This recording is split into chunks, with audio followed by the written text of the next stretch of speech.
지금부터 우리 오늘 배웠던 내용 한번 우리 정리하는 시간 가져보도록 하겠습니다. 그래서 매일 정리 노트.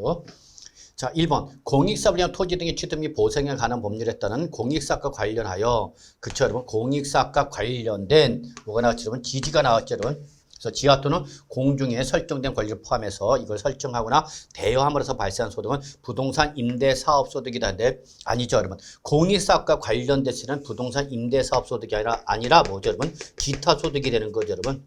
그래서 1번은 틀린 말이죠. 그래서 항상 지상권과 지역권이 나오면 뭐 확인하셔야 되죠? 공익사업과 관련 있어 없어. 그래서 관련이 있어 그러면 이때는 공기 기타 소득이, 관련 없어 그때 사업 소득을 한다는 거 꼭 좀 정리해 두시기 바라겠습니다. 그래서 1번은 틀린 말이죠. 2번. 기준 시가가 12억 원을 초과한 주택. 우리는 이거 무슨 주택이죠, 여러분? 고가주택이라는 거죠, 여러분. 자, 그런데 이거를 한 개 주택을 소유하고 있는 자의 주택임대소득. 즉 1주택 소유의 주택임대소득은 뭐죠, 여러분? 비과세가 되는 거죠. 비과세인데 그것이 무슨 주택이면 12억 원을 초과하는 주택은 우리 무슨 주택이고? 고가주택이고, 고가주택이 때문에 비과세를 적용한다, 적용하지 않는다, 적용하지 않는 거죠. 따라서 소득세를 과세한다가 옳은 표현이 되는 거죠. 과세하지 아니한다가 아니라 과세한 대로 고쳐야 되는 거죠. 그래서 2번도 역시 틀린 말이 되는 걸 뭐 어렵지 않게 확인할 수 있지 않을까 생각합니다. 자, 3번. 해당 과세기간에 대통령령으로 정하는 총수익금의 합격이 얼마냐면, 자, 1년 동안에 벌어들인 금액이 2천만 원 이하이다라고 했죠, 여러분. 그때 주택임대소득은 종합과세와 14% 분리과세 중 하나를 선택하여야 한다. 예, 할 수 있다, 없다? 할 수 있다. 맞는 말로 해석하셔야 되겠죠, 여러분. 그래서 예, 소규모 주택임대소득일 때는 14% 분리과세를 하되 예외적으로 요 14%가 종합과세일 때 이 6%보다 더 높을 때는 이때는 뭘 선택할 수 있다, 여러분? 종합과세를 선택할 수 있는 거죠, 여러분. 예, 그래서 뭐 3번은 우리 맞는 말로 해도 큰 무리는 없지 않을까 생각이 됩니다, 여러분.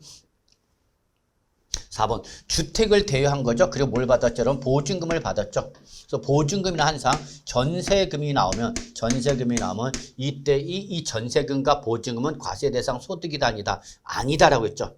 그런데 이때에 이 경우에 항상 전세금과 보증금이 나오면 무슨 말이 떠올라야 되고, 여러분? 간주 임대료가 떠올라야 되는 거고, 그렇죠, 여러분?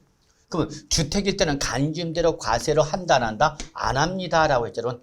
다만 예외적으로 3주택 이상을 소유하면서 이때 보증금 합격이 3억 원을 뭐하면 초과죠. 3, 3일을 꼭 기억하라고 했죠, 여러분. 3주택 이상 소유 3억 원 초과하면 이때는 예외적으로 주택이라더라도 간주임대료 계산한다 안 한다? 한다라는 걸 꼭 좀 기억해 두셔야 되겠죠, 여러분. 그래서 주택에 대한 간주임대료 과세 조건. 그러나 주택이 아니라 토지나 건축물일 때는 무조건 과세한다는 거 꼭 기억해 두셔야 돼요, 여러분. 아시겠죠?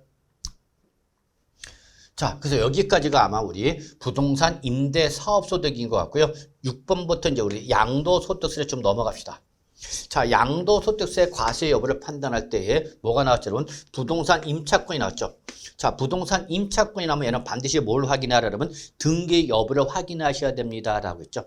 그래서 등기가 됐을 때는 그때는 양도소득세 과세 대상이지만 등기를 하지 아니한 미등기된 부동산 임차권일 때는 양도세를 과세를 한다 안 한다? 안 합니다라고 했었죠, 여러분. 예, 그래서 바로 요 5번은 틀린 말이 되는 걸 확인할 수 있겠습니다.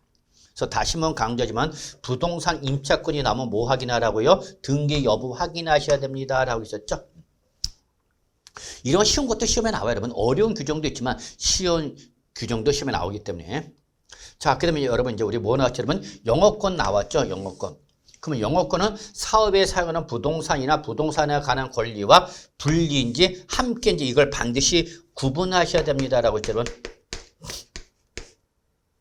그래서 사업용 부동산 등과 함께 양도했다. 그러면 이때는 부동산의 양도도 일어났기 때문에 어차피 양도소득세가 과세가 되니까 그에 대해서 구분해서 발생하는 모두 여러분 영업권도 양도소득세를 과세를 하는 거죠. 근데 부동산과 뭐야, 여러분? 분리하여 양도했다 했죠. 분리하여 양도했다. 그럼 부동산 양도는 일어났어, 안 일어났어? 안 일어나고 그냥 뭐만, 영업권만, 단순한 영업권만의 양도가 일어나면 이때는 양도소득세로 과세하는 것이 아니라 종합소득세로 과세하는 거죠. 그래서 이때는 양도소득세가 아니라 뭐죠, 여러분? 종합소득세가 과세가 되는 거니까 틀린 말이 되는 걸 여러분은 어렵지 않게 확인하실 수 있어야만 하겠습니다, 여러분. 자, 7번 가죠.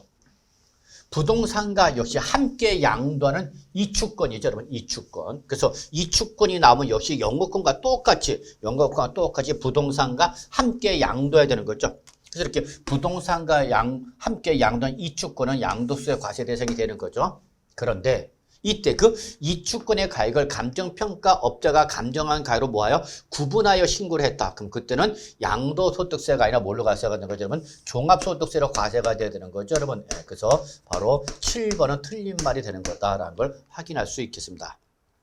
8번 양도란 자산에 대한 등기 등록 등은 관계 이시 없이 매매, 교환, 보전, 현물 출자, 부담보 증여, 대물 변제, 공매, 수용 등이 나요. 그 자산이 뭐죠, 여러분? 유상으로 어떻게 되는 거죠, 여러분? 사실상 이전되는 것을 말하는 거죠, 여러분. 네, 그래서 8번은 맞는 말이죠. 자, 9번. 네. 배우자나 직계 준비수권의 부담보 증여죠. 자, 부담보 증여가 나왔는데 누구죠, 여러분? 왼수지간이죠. 자, 왼수지간일 때는 우리 세법은 정상적인 거래를 인정한다, 안 한다? 안 한다라는 걸 꼭 해두셔야죠. 그래서 부담보 증여일 때 채무액에 상당하는 부분은 그 자산이 뭐죠, 여러분? 유상양도가 된 거라고 보는 거죠, 여러분. 네, 그렇기 때문에 증여자에게 양도소득세를 과세를 하는 것이 이게 원칙인 거죠. 이게 원칙인 거죠, 여러분. 이게 원칙.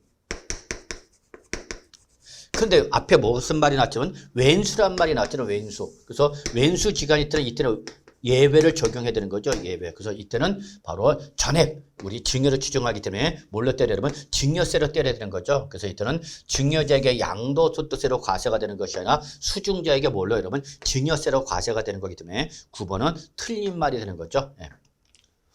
그 다음에 10번 도시개발법이나 그 밖의 법률에 따른 환기 처분이나 지목이나 지번의 변경이 일어났거나 또는 보류제 충당이 일어나면 이때는 소득세법상 양도를 본다 안 본다? 안 본다라고 했죠, 여러분. 네, 그래서 10번은 맞는 말이 된다는 거 뭐 어렵지 않게 확인할 수 있을 거라 믿고요. 그래서 오늘 매일 정리 노트 해설 여기서 마무리하도록 하겠습니다. 여러분 수고하셨습니다.